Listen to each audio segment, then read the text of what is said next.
do Senhor. Eu estou aqui, sou o pastor Fernando, e gostaria de comentar com você mais um pouco sobre a palavra de Deus.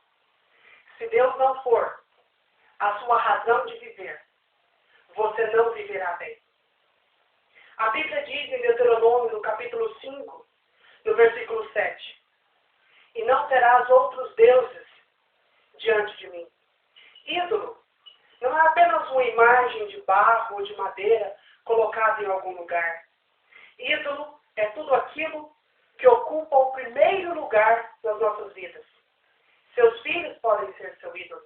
Sua esposa, seu marido, sua fama, seus negócios, sua empresa. Ídolo é tudo aquilo que ocupa o primeiro lugar nas nossas vidas. E Jesus disse em Mateus, no capítulo 10, no versículo 37, o seguinte: se você ama pai ou mãe mais do que a mim, você não é digno de mim. E se você ama filho ou filha mais do que a mim, você não é digno de mim. Se você ama seus negócios, se você ama seu corpo, seu cabelo, se você ama a sua esposa, os seus filhos mais do que a Deus, você não é digno de Deus. E se Deus não for a razão pela qual nós vivamos, nossa vida não terá abundância. Diante da pergunta, qual é a sua razão de viver? O que vem à sua mente? Seus filhos? Sua esposa? Sua família? Seus negócios? Seus sonhos? Seus planos? Seus ideais? O que vem à sua mente diante da pergunta, qual é a sua razão de viver? Porque se a sua razão de viver não for Deus, provavelmente você não vai desfrutar da vida. A Bíblia diz em Mateus, no capítulo 13, no versículo 45, Jesus, para ilustrar o reino de Deus, ele diz o seguinte: o reino de Deus pode ser comparado a um homem comerciante que saiu para comprar boas pérolas, que saiu à procura de boas pérolas. Encontrando uma pérola de grande valor, ele vai, vende tudo e compra aquela pérola de grande valor. Pelo reino de Deus, tudo mais tem que ser colocado em segundo e em terceiro plano. A sua família tem que estar em segundo plano. Os seus negócios têm que estar em segundo plano. Os seus ideais têm que estar em segundo plano. Porque a Bíblia diz que nós não vivemos para nós mesmos. Nós fomos feitos por Deus para viver para Ele. A vida não tem que girar em torno de nós, mas a vida tem que girar, o centro da nossa existência tem que ser o que Deus quer de mim, o que Deus quer me usar para fazer, e não as minhas próprias vontades, não os meus próprios ideais.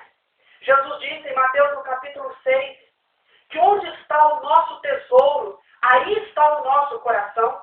Por que muitas pessoas não pensam em Deus? Por que muitas pessoas não buscam a Deus? Por que muitas pessoas não estão interessadas em serem ricas para com Deus e não para com os homens? Porque Deus não é o tesouro da vida dela. Deus é o tesouro da sua vida. Deus é a sua razão de viver. Porque quando Deus é o nosso tesouro, nós pensamos em Deus, nós falamos de Deus, nós priorizamos a Deus. Se Deus não for o nosso tesouro, nós não buscaremos em primeiro lugar.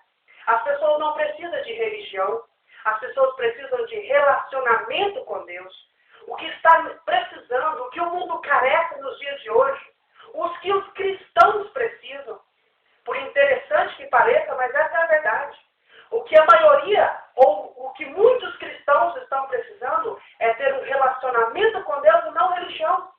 Porque a religião não muda as pessoas, mas o nosso relacionamento com Deus, isso nos muda. Isso nos torna ser humano diferente. E mais do que ter Deus, mais do que Deus ser a nossa razão de viver, Deus tem que ser a razão pela qual nós morremos. Porque a Bíblia diz que para seguir Jesus tem que haver uma morte de si mesmo. A morte do eu. Quando nós temos essa consciência de que eu não vivo para mim mesmo. E que as decisões que eu vou tomar na minha vida não tem que ser com base no que eu quero, no que eu gosto, no que parece bom para mim, mas no que Deus quer. Deus tem que ser a razão pela qual nós morremos. Morremos muitas vezes porque às vezes a nossa vontade em alguma área, ela vai em oposto à vontade de Deus. E aí fica entre ou o que Deus quer que eu faça ou o que eu quero fazer.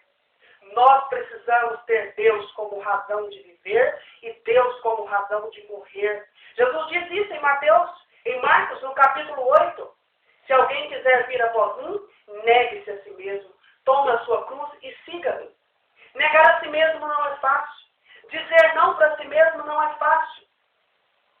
Mas se nós não priorizarmos Deus, nós perdemos a vida. Foi isso que Jesus disse. Para você ganhar a vida, você tem que perder a vida. Quando ele diz que devemos negar a nós mesmos, quando nós perdemos a vida, ou seja, quando nós deixamos de viver baseado apenas naquilo que gostamos, naquilo que parece certo, naquilo que parece fácil, nós começamos a ganhar a vida. Não há vida em nós mesmos, a palavra diz. Que não há vida em nós mesmos. Deus pretende, através do Espírito Santo, gerar vida em nós, mas de nós mesmos não há vida.